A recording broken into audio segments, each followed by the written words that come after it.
शुक्रिया कामरान साहब। एक तो मैं थोड़ा सा क्लियर कर दूं कि मैं मुसद्दिक मलिक साहब की साइड पे हूं, मैं उनका क्रिटिक नहीं हूं। अच्छा। तो मुझे आप उन्हीं की टीम में ही समझें। अच्छा, दूसरी बात ये है भाई, ये तो कि नेक्स्ट टाइम से भाई इनको देखभाल के लेके आना है, क्योंकि हुकूमत का एक ही बंदा काफी होता है प्रोग्राम में, दो तो नहीं अफोर्ड कर सकता मैं, प्रोग्राम की क्रेडिबिलिटी तबाह हो जाएगी। नहीं जी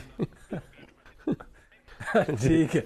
अच्छा, तो अच्छा, जो आपका क्वेश्चन बड़ा इंपॉर्टेंट है। एक मिनट, अब मुझे लगता है, एक मिनट अतर भाई, एक मिनट, सॉरी आपको मैं इंटरप्ट कर रहा हूँ, अभी आता हूँ। आप लगता है पैका से डर गए हैं अब बोलें, चलें जी, फरमाएं। जी एग्जैक्टली। और ऊपर से मजर साहब ने डरा भी दिया शुरू में कि ये जो है मुसद्दिक साहब भी कुछ थर्ड पार्टी भी कर सकती है जी, हो सकता है मैं कोई बात आपको कहूं कामरान भाई, बुरी लग जाए मुसद्दिक भाई, दोस्तों को माइंड कर सकते हैं वो बिल्कुल हरकत में आ जाए।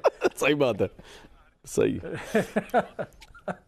ठीक। अच्छा, जो ये क्वेश्चन में जो आप कंटेंट की बात कर रहे हैं, ये बड़ा इंपॉर्टेंट है। आपको याद होगा कि अभी जब पाकिस्तान तहरीक इंसाफ ने अपने मुतालबात लिख के दिए थे हुकूमती कमेटी को, तो हुकूमती वुज़रा ने एक प्रेस कॉन्फ्रेंस भी की थी और काफ़ी उसके ऊपर नाराज़गी का इजहार किया था कि इसका जो कंटेंट है वो बुनियादी तौर पे तो आप बहुत सारे हम पे इल्ज़ामात लगा रहे हैं।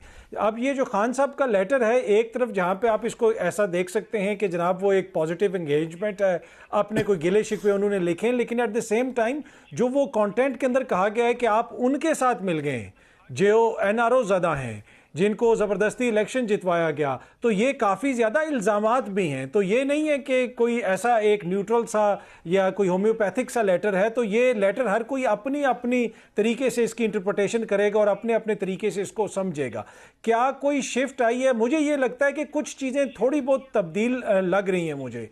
ऑल्दो कि हुकूमत के साथ तो मुज़ाकरात ख़त्म हो चुके हैं, लेकिन तहरीक इंसाफ की एंगेजमेंट कहीं ना कहीं हो रही है, और शायद वो इसी वजह से खान साहब जो है वो ये लेटर लिख के भी कुछ चीज़ों की तवज्जो दिलवाना चाहते हैं अस्करी क़यादत की जानिब। दूसरा, फिर उन्होंने जस्टिस अमीनुद्दीन साहब को भी ख़त लिखा, चीफ जस्टिस साहब को भी ख़त लिखा, आर्मी चीफ को भी ख़त लिखा। मेरे ख्याल में ये एक वो रिकॉर्ड के ऊपर ये सारी चीज़ें लाना चाहते हैं और बताना चाहते हैं कि हमने तमाम जो क्वार्टर्स हैं, मुतलका जो हल्के हैं, जो मैटर करते हैं, उनके सामने अपनी चीज़ें रखी हैं।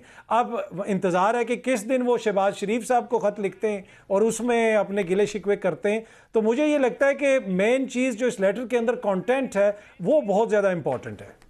आप उससे एग्री करते हैं कि इमरान साहब जो फरमा रहे हैं कि जी फौज और उस पर दूरियां इसलिए हो गई कि ये टेंटेड लोगों को एस्टेब्लिशमेंट ने सपोर्ट किया, या 8 फरवरी के मैंडेट पर डाका मारा गया, या ये तमाम चीज़ें, आप इससे एग्री कर रहे हैं? कंटेंट से कर रहे हैं, किस हद तक कर रहे हैं? बिल्कुल नहीं कर रहे। आप कह रहे हैं फजूल सी बात लिख दी है, ऐसे ख्यालों की जन्नत में रह के जेल में बैठे हुए इमरान साहब को ख्वाब आ रहे हैं और लिख दिया उन्होंने।